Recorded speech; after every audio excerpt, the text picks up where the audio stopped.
I played only junkerqueen for 7 days. She's really strong right now, so I thought, why the hell not? Let's get GM on a roll I literally never play before she gets dumpster fired by nerfs, which I did. Off to the next hero, Zen, by the way. If you want to see that video. Anyway, here's what I learned, that I really like Australian accents. Alright, starting off, let's talk about her primary fire. It's got a nice tight spread, tighter than your...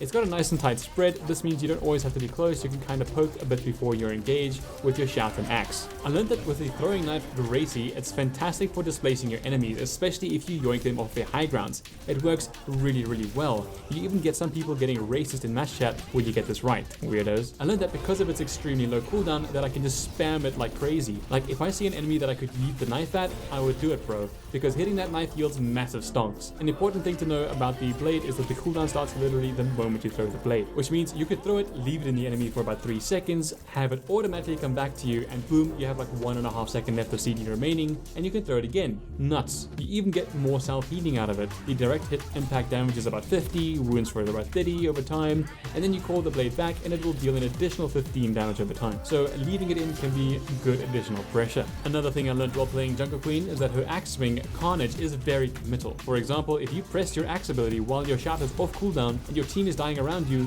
yeah, they're dead, bro. They needed shout. Sorry, Blizzard Star. I could have saved you, baby. Your axe is great for cleave, opening pressure on the target, great finisher as well, nice to use for combos. Basically, it's fantastic to use as long as you're hitting your opponents. It applies a huge bleed on the enemy of 40 damage on top of that 90 damage that it already does to start with. So it does a lot of pressure. The great thing about the axe though, for every enemy you hit with the axe, it also reduces the cooldown by 2 seconds. So getting a big swing on the stacked brawl team can lead to some devastating blows from you. Alright, so commanding shout. Yeah, like I mentioned earlier about Blizzard Star, yeah, it's a great tool for keeping your team up in sticky situations. It's mainly a big thing for you though. Like, I learned that it's a really nice thing to use when committing on enemy engagement. Usually when your team has the advantage or when you notice a mistake. It's also a great tool to use to get the hell out when you're being dived or when you yourself make a mistake and you want to survive. I learned that I have to be really picky when I'm about to go in and use my shout. I absolutely cannot overstay my welcome either, because I just end up getting blown up without it sometimes. So I would get in, get big value, and then go find a corner instantly or die, basically. I also learned that it's really important not to use this before a fight starts so that you can actually have the cooldown ready for when you need it.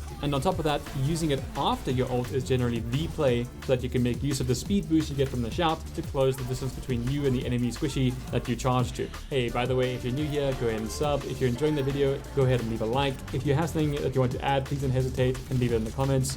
What was your experience with junkerqueen recently? Alright, let's talk about what I learned when it came to her ult. I learned that it's a pretty damn busted ability. It has a wide ass range as well, with a 5-meter radius all around it. So you can really put yourself in the middle of where the enemy is and you'll pretty much hit all of them. I really like what Yeetle had to say about this as well in a video about junkerqueen ult, and it helped me a lot. It's always better to finish behind them and not inside them. It heals you a ton and it does a lot of damage while also applying the anti-heal effect. This can be a huge fight winning ult a lot of the time, but yeah, be careful of things like Bubble from Zarya, Moira Fade, and especially Suzu. The last one really screws your ult if you didn't track it. But something big I learned about the matchup between you and Kiriko, and this is a big brain thing, okay, listen up. If the enemy Kiriko still has her Suzu and the enemy tank has no CDs in front of you, but there's also a squishy you want to kill further back, you can line it up so that the ult hits the tank and the squishy. Usually the Kiriko will freak out and Suzu the tank, and you get a free kill in their backline. Easy. I've also learned that playing with Anna and Zen kind of feels broken, especially if you're playing into something like Rhine, Zarya, junkerqueen, Monkey, okay, basically every tank in the game. You literally just hope that the Zen puts the Discord orb in the tank, and you duel them until they have absolutely nothing left because of your insane advantage. The nade is also perfect for when you want to shout in and capitalize on that nade. It's also awesome when you sleep someone and you get a free knife throw on someone. Also, quickly letting you guys know, all of the background footage was also on stream. I stream as often as I get the chance to over at twitch.tv/Ontiablo. Feel free to check it out. Thanks. But when is it not okay for me to play Anna Zen, you may ask? Well, that's when the enemy team has an Anna. I learned that playing against Anna Zen combo really sucks for me as well. If you don't have a Kiriko on your team, you just perma get discorded, or whenever you engage, you just get that fat purple screen. Thanks, Anna.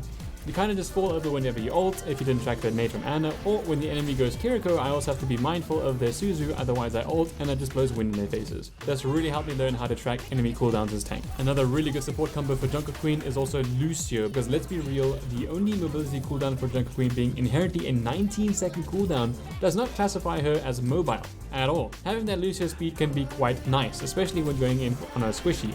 Now, I didn't have a single good Lucio in my team in the entire climb from the bottom of Masters to GM, so I didn't exactly get to experience that. I did, however, have Life Weavers in my game, so yeah. I even enjoy having a Brig on my team, to be honest. Having a Brig Anna or Brig Kiriko just kind of works. You do have to be a little bit more patient though and opportunistic with your engages, because let's be real, you don't typically need that much healing as junkerqueen because of your adrenaline rush, which heals you for a whopping 200% of the damage your wounds deal. So having supports have a bit more utility is awesome. Another matchup I absolutely loathe though is Mei. I don't like going up against Mei as junkerqueen. The slow from Mei's primary fire basically completely negates your shout, so you literally just can't go past her.